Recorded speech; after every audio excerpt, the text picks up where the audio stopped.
Hey y'all, welcome back to How to Style a Hat. I'm so excited to be here, and today is maybe my favorite session yet because it's a mystery hat. I went to America's oldest hat factory a couple months ago, and I got to have a backstage pass to the most epic trim room ever, filled with hat bands all the way dating back to like the early 1900s, and they let me have carte blanche, free reign to pick out anything I wanted, and I went nuts. I was like a kid in a candy store. So I thought it would be fun today to put all those hat bands, which are going online very soon, in a hat. I'm gonna pick one, and then it's gonna inspire this hat. Fun fact, my whole family on my mom's side is from Pennsylvania, and so I pulled things that are sentimental to my family and me, especially my grandparents that are from Bradford. So really excited to kind of make a Pennsylvania historic Cali hat, whatever that is. Let's see. Okay, so I'm inviting our summer intern Macy over here. She has this hat. Can I close my eyes? She's put all the hat bands in here. Where are you, Macy? Okay, perfect. All right, this one feels awesome. Ooh, I love that. Whoa, whoa, whoa, come back here. Hold on, what else is in there? I can't just put this one. I'm gonna use this one, by the way. Thanks, Macy. It's this fun rope with a cool concho, kind of Western inspired, which is great with my Cali stuff, but what else is in here? I cannot wait. Oh, there's so many good ones. Okay, if we're doing Cali, there's some shells.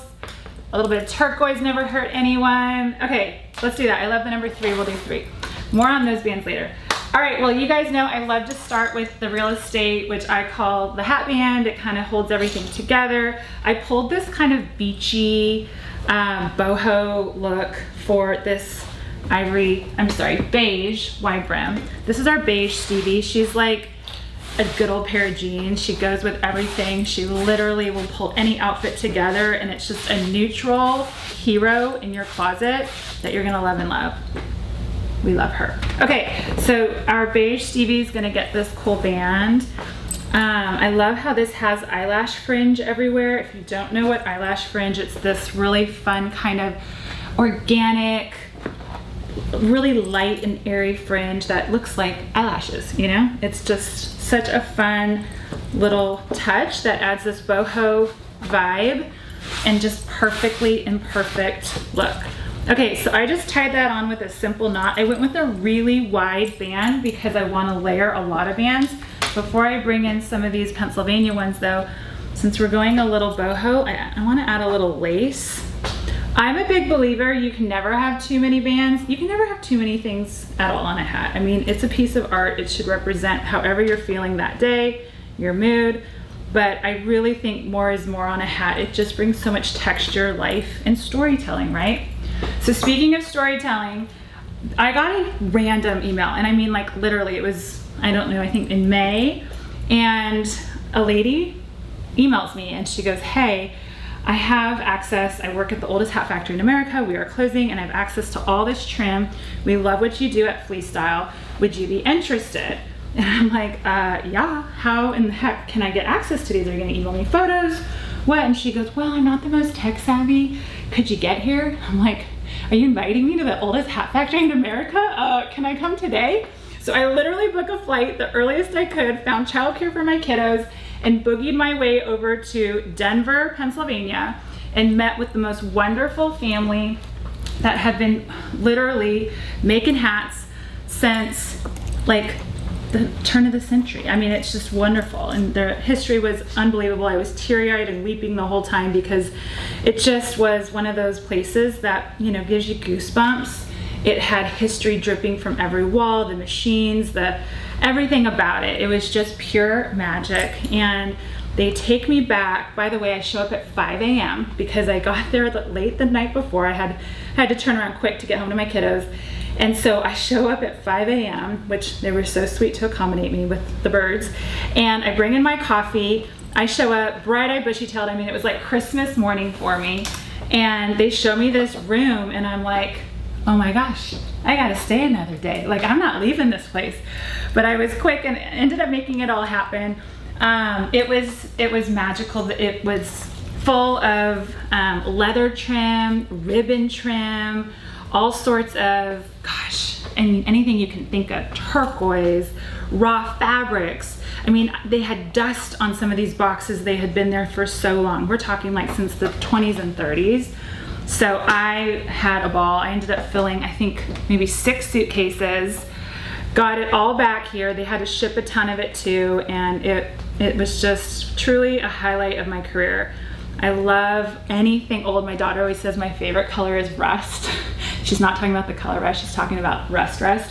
And anyway, she's right, it's true. Okay, I haven't been talking about what I'm putting in this hat because I'm so obsessed with the Hat Factory story, but I'm layering in things I love. So my grandma and grandpa are from Bradford, Pennsylvania. It's this really cool town in the northern part of the state.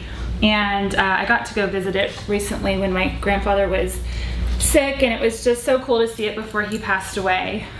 You guys know I love the 333. That's the time my grandfather passed away. He passed away at 3:33 in the morning, and it was always a sign in our life when he was around, and so he definitely is constantly around me, and why I have my 333 tattoo. But anyway, I bought some things that are special to my family. So the 333 in the card. I brought this cool matchbook. It says the Californian. In the 60s, my grandfather and grandmother moved from, he worked for Boeing, and they moved from Pennsylvania to California. And so California is definitely my childhood and history. I brought a seashell too. But a huge part of their story too. They were, you know, Pennsylvania, but really put roots down in California. Now that's where my whole family is. But I'm loving this. So I've never, in full transparency, put a seashell on a hat. I don't really know how. I'm gonna figure it out though. But I loved that. I thought that was a nod to my grandpa for sure. He loved the beach. Okay, I'm obsessed with this hat. I think it's really come together in a cool way. It needs one more thing. I have a playing card. I have the California matchbook, the seashell, these beautiful feathers. I have a photo of my grandmother at the beach. I think that could be kind of cool. Hold on. So I love kind of tearing, and I hate to tear a family photo, but let me see. I'm gonna get some raw edge. I think this is the final thing we kind of need here. I love taking old Polaroids and putting them on hats. We sell them in our stores. If you ever find one, by the way, I collect those at the flea market in Long Beach. It's one of my favorite things to look for. Oh, this is cool.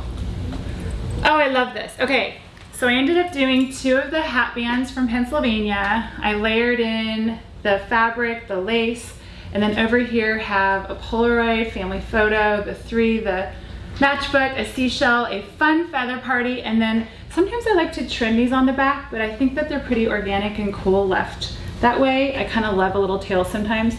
So that is my hat. Fun, funky, and full of history.